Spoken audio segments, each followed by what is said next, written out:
Mering, 3 miles southwest, was even simpler. A farmer's field turned into a runway, with nothing but a windsock, fuel drums hidden in a copse, and a single operations tent disguised as a barn. Yet, from that bare strip, 602 Squadron flew combat sorties day after day. The Germans never identified it once during the entire Battle of Britain. Aldingburn, just outside Chichester, served as an emergency landing ground. A patch of level earth where damaged fighters could touch down, refuel, and rejoin the fight within minutes. Shopwike, another strip nearby, was so well concealed that even RAF pilots joked it must be imaginary. Every airfield had its shadow, every squadron a refuge. At night, damaged aircraft were towed to Oving, north of Tangmere, where ground crews repaired them under camouflage netting. In daylight, they vanished back into the trees. None of these locations appeared on official Luftwaffe maps, so when Göring's intelligence officers marked Tangmere as destroyed, they were correct and completely wrong. They had hit the shell, not the nerve center. The operational lifeblood flowed elsewhere. The Luftwaffe had been deceived not by spies or misinformation, but by architecture, by the geography of survival. German reconnaissance planes did their job well. Dornier and Junkers crews flew almost daily over Britain, their cameras capable of stunning resolution, even at 30,000 feet. They photographed every major base, every runway, every hangar. What they couldn't photograph was the idea. The RAF had built a system, not a location. The Luftwaffe's analysts, trained to identify what a German airfield looked like, filtered out anything that didn't match the template. Concrete runways? Significant. Metal hangars? Target. But a flat pasture with faint tracks? A farm? A row of hedges with a few tarps beneath the trees? Nothing of importance. They were looking for Germany in England, and England had turned into something else entirely.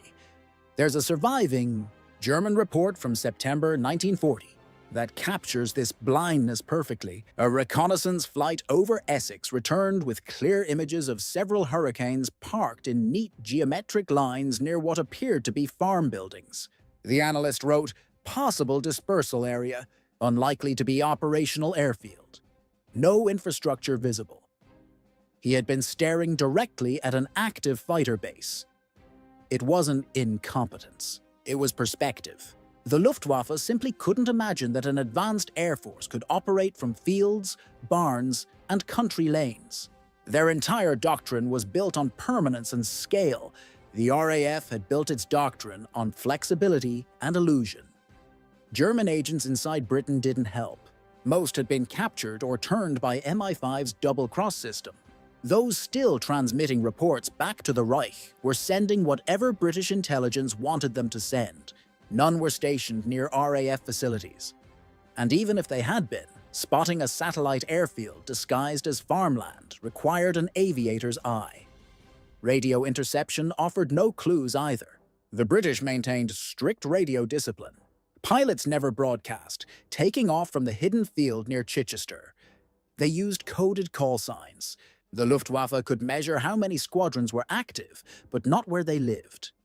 Even when evidence piled up, the Germans explained it away.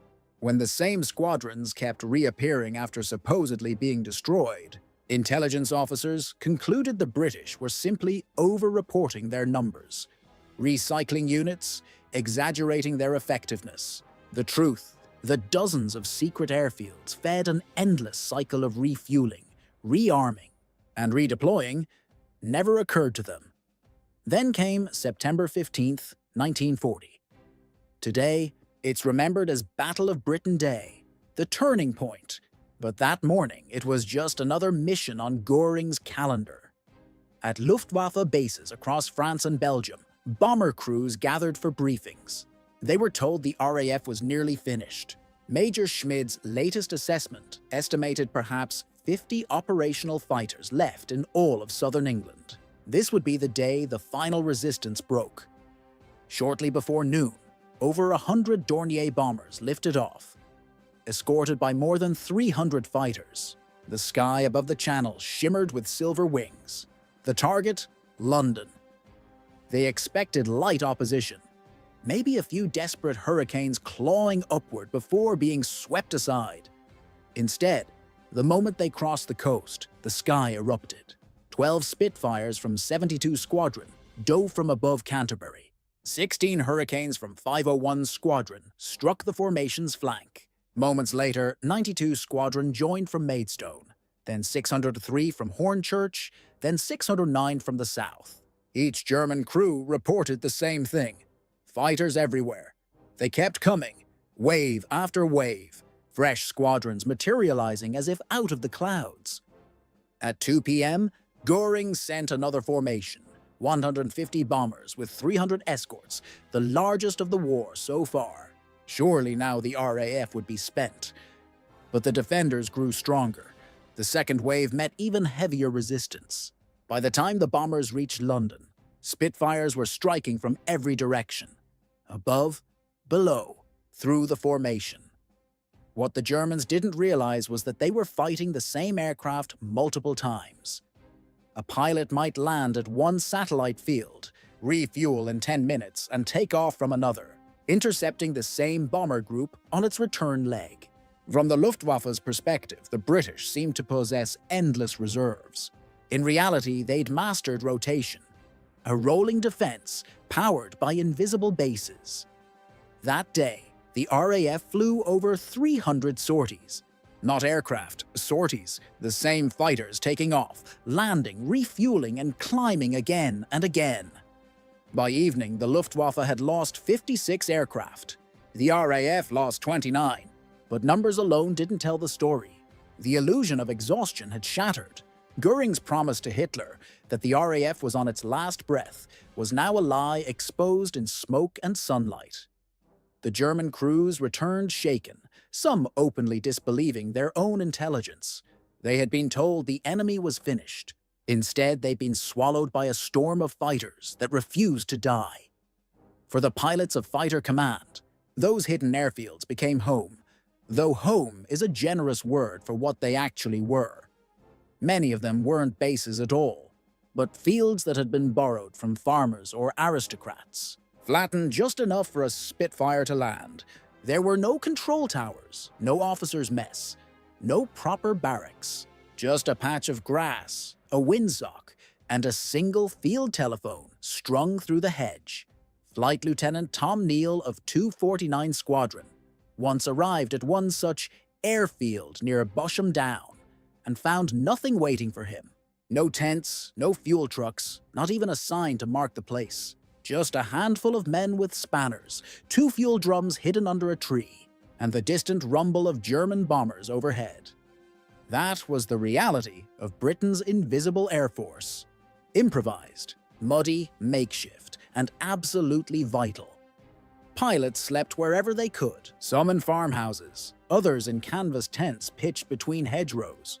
A few lucky ones, like the Polish pilots of 145 Squadron, were quartered at Goodwood House, sleeping in 4-poster beds beneath oil paintings of dukes and duchesses, only to wake at dawn, cross the misty lawn, and climb into their camouflaged hurricanes for another battle over the Channel. For most, luxury meant dry boots and a hot cup of tea. The ground crews were the unsung heroes, teenagers, many barely out of school, working 12 or 16-hour shifts, patching bullet holes, replacing engines, refueling under the threat of strafing attacks. They had no proper lighting, no concrete workshops, and often no tools beyond what they could scavenge. At West Hampnet, Sergeant Ginger Lacey's crew worked out of a single canvas tent. When his Hurricane returned, shot to pieces after a mission over France, they stitched the fabric wings with doped linen by hand, working by moonlight. By sunrise, the plane was flying again. Refueling became an art form. At these satellite fields, there was no time for procedure. Every second mattered. Ground crews would start pumping fuel before the pilot's seatbelt was even unfastened. Armorers reloaded Browning machine guns while engines still idled. A full turnaround, a fuel, ammunition, and safety checks could be done in 8 minutes. That was how the same aircraft could appear in 3 dogfights before lunch. life on these hidden fields blurred the line between military order and organized chaos. Pilots wrote letters home, sitting on hay bales. Mechanics cooked their rations over open fires made from aircraft packing crates. The elegant discipline of pre-war RAF bases, parade grounds, salutes, and dress uniforms had vanished. What remained was pure survival, dressed in grit and mud. And yet, the system worked. It turned the RAF into something the Germans had never seen before. A flexible, mobile, almost guerrilla air force. It could scatter, vanish, and reappear without warning. Every time the Luftwaffe thought they'd cornered it, the RAF simply shifted sideways and hit back. To the men who lived it, it was exhausting, improvised, and at times surreal. But it also carried a sense of quiet pride. The knowledge that, despite every advantage Germany possessed, they were still standing, and in the war rooms of Berlin, that fact began to sink in. On September 17, 1940, just 2 days after what history would remember as Battle of Britain Day, Adolf Hitler issued Directive No. 17. Operation Sea Lion, the planned invasion of Britain, was postponed indefinitely. The official excuse was unfavorable weather. The truth was far simpler. The Luftwaffe had failed. Goering had promised air supremacy. He'd sworn that the RAF would be annihilated within weeks. Instead, every bomber formation that crossed the Channel was still being met, not by a handful of desperate survivors, but by an enemy that seemed endless. Hitler's planners calculated that to protect the invasion fleet, Germany needed at least a 4-to-1 advantage in fighters. By late September, it was clear they didn't even have parity. The RAF wasn't broken. It was thriving in the shadows. What Goering never realized was that his own strategy had created Britain's greatest weapon. His relentless bombing of visible airfields forced the RAF underground, into the countryside, into invisibility. Every cratered runway only made the system stronger. By October, Operation Sea Lion was dead. The invasion that was supposed to end Britain had been beaten not only by courage, but by ingenuity, by a network of ghost airfields that turned survival into deception. The legacy of that idea would stretch far beyond 1940. After the war, militaries around the world studied Britain's satellite system in awe. The principle that dispersal equals survival became doctrine. During the Cold War, NATO air forces built hundreds of austere operating bases across Europe. Sweden developed the BAS-90 system, where fighter jets could operate from reinforced highway strips, refueling from hidden depots in the forest, a direct descendant of those RAF fields in Sussex.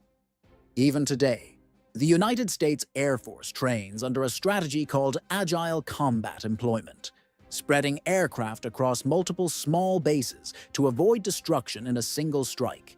It's the same philosophy that saved Britain in 1940, reborn for the modern era. But behind the doctrine, the history, and the technology, there remains something deeply human. Ordinary people, farmers, mechanics, engineers, young pilots, transformed a nation's vulnerability into its greatest defense. They built fake barns over fuel tanks, parked fighters beneath trees, and turned open countryside into a living fortress. They won not by being stronger, but by being smarter. The Luftwaffe had measured everything they could see. But Britain survived because of what they couldn't. September 7th, 1940. Along the French coast at Cap Blanc-Nez, Hermann Göring stands beneath a pale sky streaked with contrails. His binoculars glint as he watches wave after wave of bombers cross the English Channel. The Reichsmarschall smiles, a broad, confident grin born from reports that seem to promise victory itself. According to Luftwaffe intelligence, the Royal Air Force is finished. Fighter Command, they say, has fewer than 100 operational aircraft left. Perhaps half that number still able to take off. On paper, Britain's air defense should already be dead. Since mid-August, Eagle Day they called it, the Luftwaffe has struck with mechanical precision. Biggin Hill, Kenley, Manston, Hornchurch, names now etched into German logs as smoking ruins. Hangars shredded, runways cratered, fuel dumps burning bright enough to see from Calais. Major Joseph Beppo Schmid, Goering's chief of intelligence, has spent weeks compiling damage reports. Each one paints the same picture. The RAF's bases pulverized, its aircraft annihilated on the ground. Over 1,500 Luftwaffe sorties in a single day, August 15th, the largest air battle in human history up to that moment. German gunners' film reels show perfect strikes, Spitfires and Hurricanes exploding in neat black and white bursts. To Goering and his staff, the conclusion feels inescapable. Britain is running out of sky to fight from. And yet, every morning, the bombers return across the Channel. And every morning, the British rise to meet them. Squadrons of fighters, not scattered remnants, but full formations, climbing into the sunlight from airfields that should have been rubble. By the end of August, the math no longer makes sense. On August 30th alone, the RAF flies over 1,000 sorties. How can a force with fewer than 100 aircraft launch 10 times that number of missions? Even Goering, surrounded by yes-men, begins to snap. He accuses his pilots of exaggerating kills. He berates his intelligence officers. Were the British reassembling wrecks overnight? Were they flying aircraft held together by hope and wire?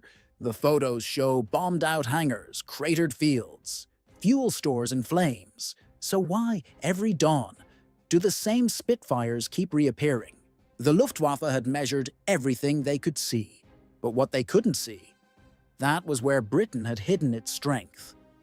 While the Germans obsessed over maps and reconnaissance photos, the RAF had quietly rewritten the geography of war. They'd built a second air force, one invisible to the enemy.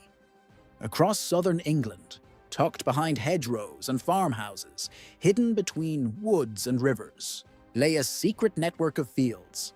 Satellite airstrips the Germans never even knew existed. They weren't on any pre-war maps. They weren't in any intelligence files. From the sky, they looked like nothing more than countryside. Ordinary farmland, dotted with sheep. It was deliberate, calculated deception on a national scale.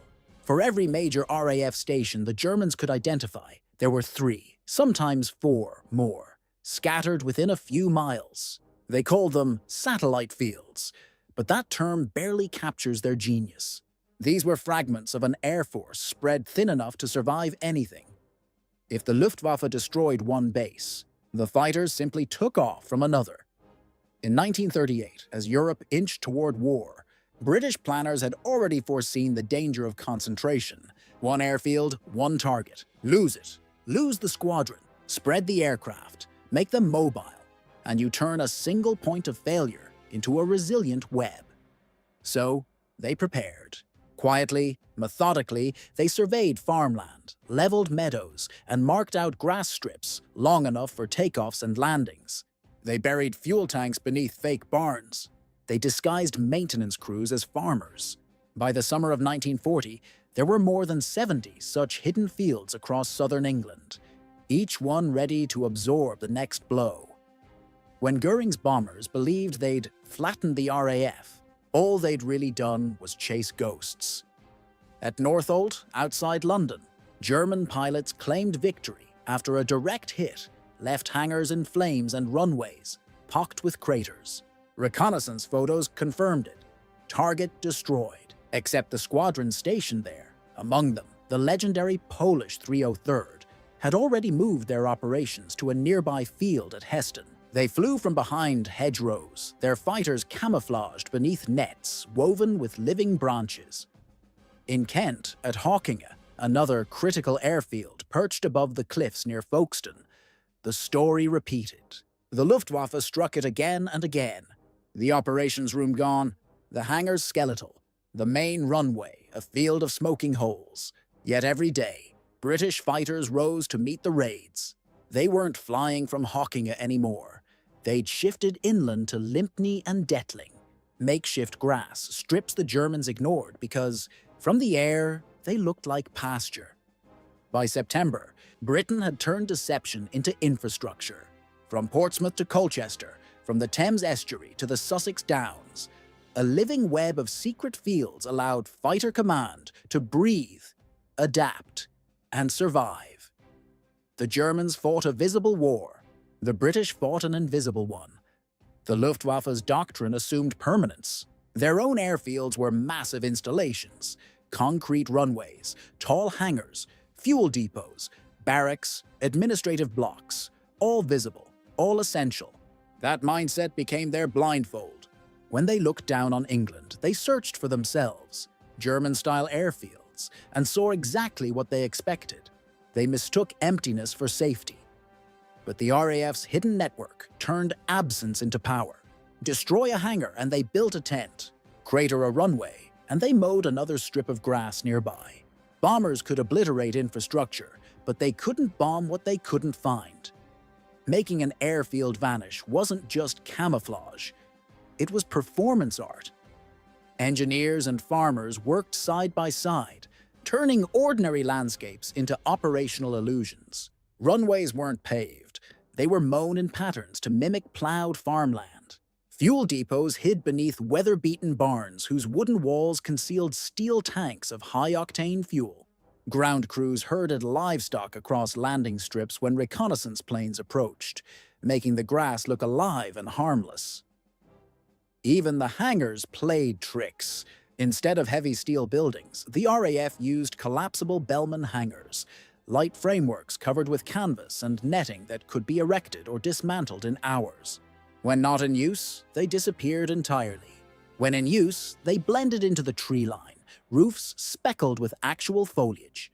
At Manston, in Kent, the deception reached new heights. After repeated bombings reduced the field to rubble, British engineers built fake ruins. Wooden shells painted to look bombed out from above. The real operational workshop sat beneath the illusion, humming quietly as if nothing had survived. German recon photos marked the airfield destroyed. It remained fully active. Further north, at Rochford in Essex, the RAF disguised its dispersal area as a residential neighbourhood. Revetments became houses, complete with painted chimneys and hedges.